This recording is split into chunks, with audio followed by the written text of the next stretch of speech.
Abans no es comprava res de roba a les botigues, de tot el que es podia fer de casa.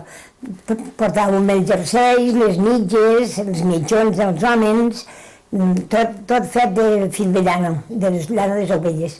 La gran part de la roba que portàvem a sobre era tota de llana d'ovella i tota elaborada dins de casa, tota.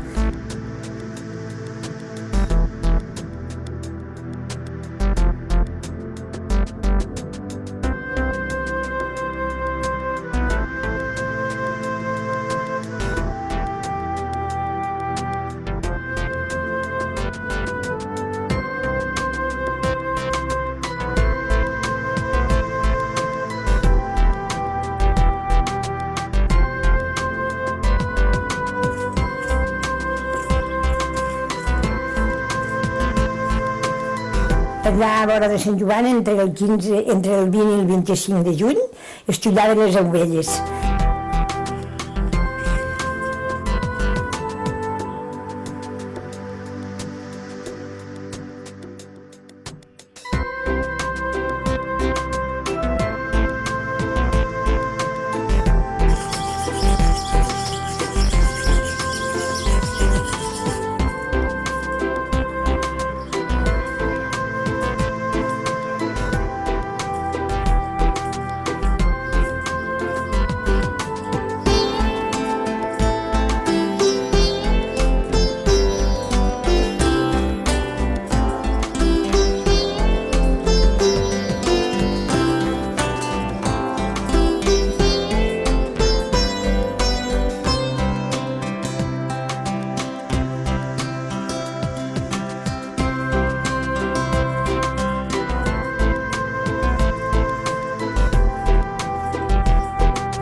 El mes de juny, una quinzena de dies, anàvem ja per tots aquests poblets d'aquí de la muntanya, anàvem repartint.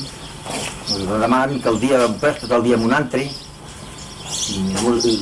un que s'encarregava, que feia com a capità, i allò un poble hi fa falta 3, i anava 3, l'altre poble hi havia falta 6, i anava 6, i l'altre anàvem en un altre pesto, anàvem repartint la feina.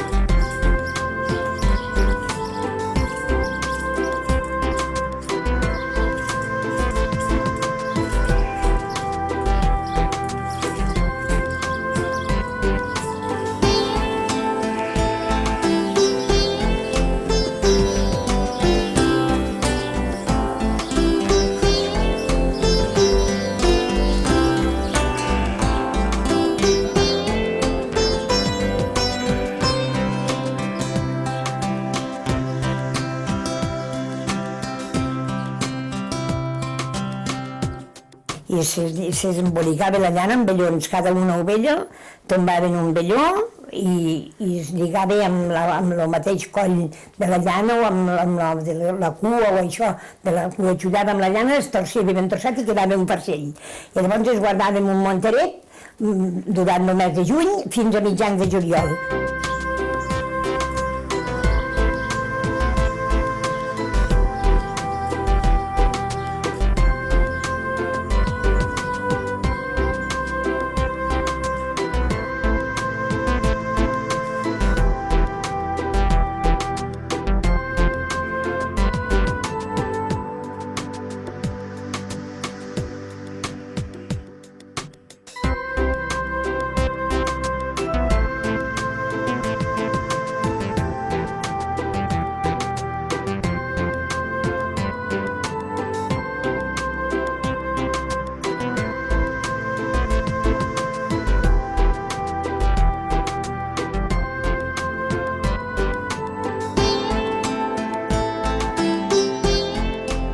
Era xullada, venia un que la plegava, la feia un bolló, la posava amb el sac, l'ensecaven, si no era molla, si era molla no podien ensecar. i la posaven en un sac i després la portaven en un almacén d'un paller, un corau, una casa que era gran, la posaven allí, que passaven les revolucions i se la compraven. La gran part se venia, l'altra part s'engordava per casa, la rentaven les dones, ja feien un matalàs, de vegades renovaven un matalàs, feien conxes de llana, la portaven a cardar, la portaven a cardar, després la tornaven a enviar de la fàbrica i la filaven, la retorciven i feien tercers, mitjons, samarretes i mig vestits de roba de llana.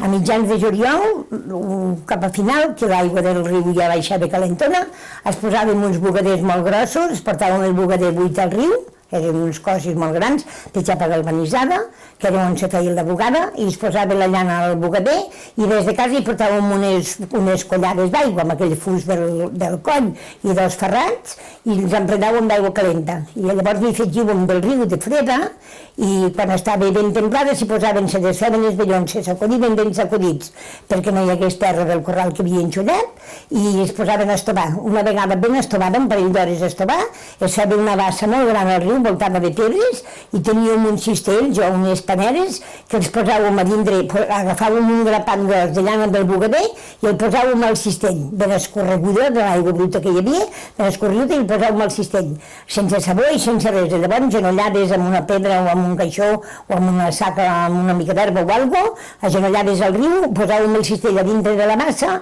i amb la mà ben sacudida la llana dintre del cistell. I llavors es potia, feia sortir el brut 2 o 3 vegades així, fins que sortia l'aigua ben neta. Llavors la traiem amb un repat i la posàvem a sobre d'una pedra molt gran que hi havia al riu, que llavors se començava a secar i es feia molt blanca. Llavors, una vegada eixuta, la guardàvem fins al mes d'octubre, aproximadament. I a l'hora de rentar-la ja triàvem els vellons, les ovelles més bones o dels sementals que hi havia, que tenien la llana molt llarga. Aquella llana estava escollida per portar-la a cardar a la Vall d'Aran. Més que res anaven la gent a la Vall d'Aran.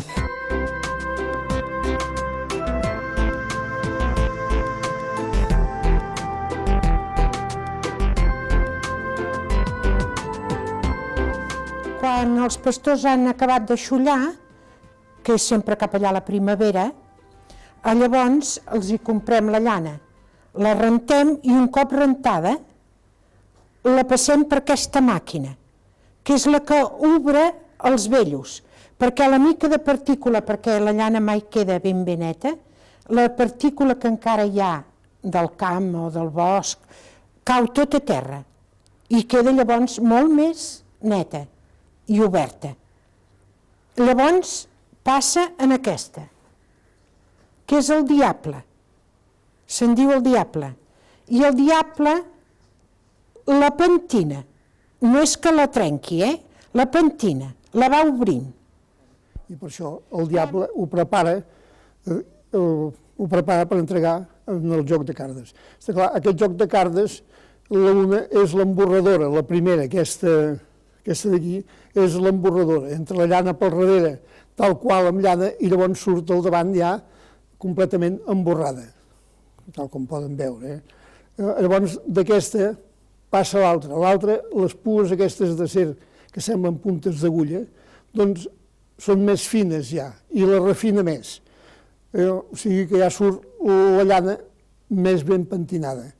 L'altra màquina és la carda matxera, la torna a refinar més amb una pua més fina i llavors hi ha un joc de corretjons que són de cuiro que van separant el fil i surt el fil però en forma de metge, per això se'n diu carda matxera.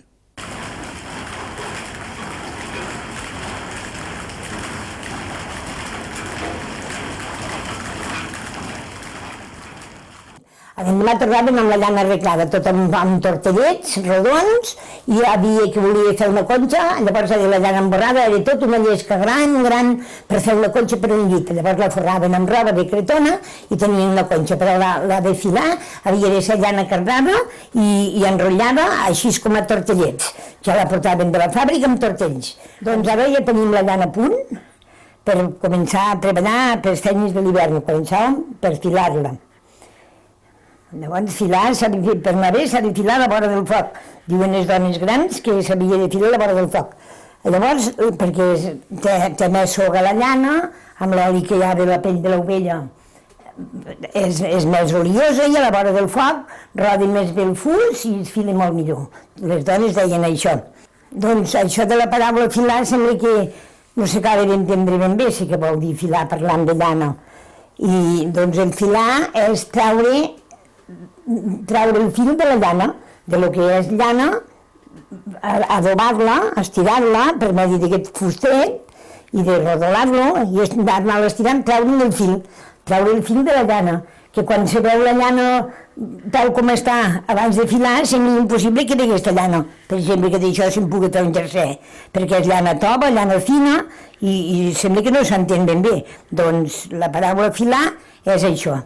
Les dones grans filaven un tortell sencer de llana, començava i acabava i començaven el fus i l'acabaven i no els caïva mai dels dits, perquè no ha de caure. A mi m'ha caigut perquè ara ja soc vella i fa molt temps que no he filat i els dits els tinc atrofiats i no els sé aguantar el plom del fus, però no havia de caure.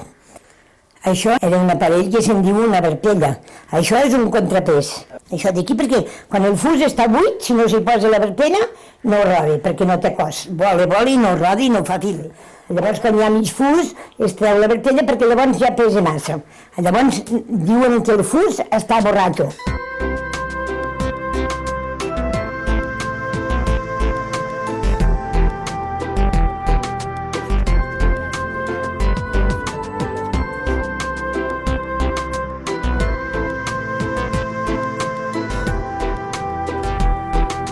Ara veus? Ja tenim els dos fusos plens. Un fil amb un fus i un altre fil amb un altre fus. Llavors, agafem els dos fils junts, un de cada fus, i fem un capdell. Fem un capdell perquè després el torcerem.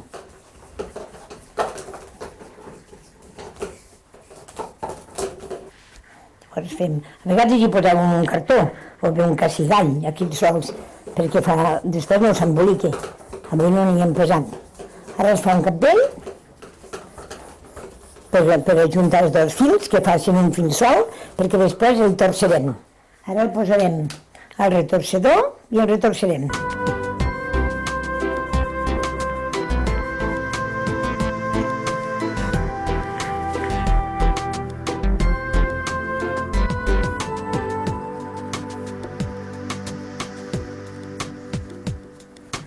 En farem un capdell, un retorcedor ple.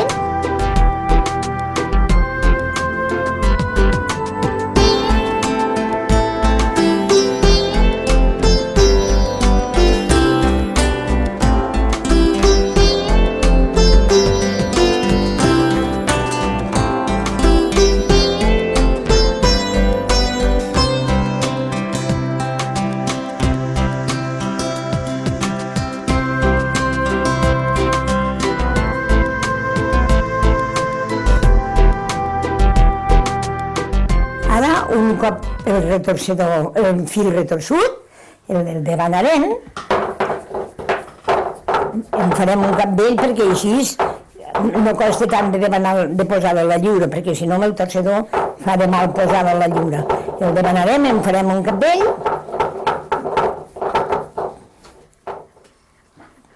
Una vegada retorçut el capdell, tenim de fer una madeixa. I la tenim de fer a la lliura, que se'n diu, nosaltres en diuen lliurar.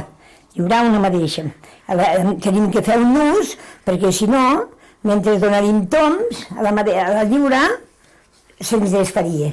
L'hem lligat amb un nuset, i ara anem fent. Aquesta vegada fem una doble madeixa, perquè usem les quatre parts, dos d'aquí i dos d'aquí. Si la volguéssim fer més petita, només en agafaríem dos. No la faríem voltar, només faríem zim-zam. Però ara la fem voltar perquè volem fer una madeixa gran, perquè la tenim que debanar, després que serà rentada, la tenim que debanar. Tenim que posar la debanadora, la tenim que debanar. Una vegada tenim la madeixa feta, és molt delicat de recordar-se de fer 4 anelles així, adaptant, ajupint la mateixa, empotrant-la bé que no es pugui desembolicar. Perquè veu, jo hem fet 3 i ara em falta un altre, 4. No són nusos, només són unes anelles, però són per afermar la mateixa. Perquè, o si no, no la podem... Després, quan la traurim d'aquí, se mos embolicaria. Ara hi ha una anella aquí, una altra anella aquí, una altra aquí i una altra aquí. I llavors, quan la traurem, ara la traurem d'aquí dins, sense cap cuidado de que s'emboliqui. Ara ja està. Ja està feta la mateixa. Ara, suposem que aquesta mateixa s'ha de rentar. La rentarem, la secarem, i quan estigui seca, perquè no se tingui d'estar el padrí o la padrina o un nen, vine a tenir la mateixa, que no puc fer mitja. Per posar-la a fer la mitja, sempre fèiem això. Teníem la mateixa així amb els braços, sempre buscàvem el padrí o la padrina o els nens per aguantar la mateixa, i que me canso, tothom se cansava. Llavors van sortir les demanadores. Aquest aparell se'n diu una demanadora. Això evita que se tinguin d'estar la gent, un a aguantar i un altre a aguantar la mateixa i l'altre a demanar-la, a fer el cabdell. Llavors la posem aquí, traiem les anelles que hi hem fet perquè no s'emboliqués, les traiem totes a poc, no cal molestar ningú, no cal que s'estigui ningú a tenir la mateixa, ni si és grossa ni petita, no costa res de treure-la. Això ho van inventar els padrins quan estaven cansats de que la jove i la vella i la jove els fessin demanar sempre la mateixa, va dir el padrí, ja ho veureu, si sempre haureu de demanar la mateixa. Us fareu unes demanadores i ja us espavilareu, us ho fareu soles. I així va ser. Penso que no se m'ha mogut el micro. Veu? I gronyís i tot. Fa musiqueta. Sent? Com fa musiqueta. Ara tornarem a fer el mateix per fer el cabdell, per començar el cabdell.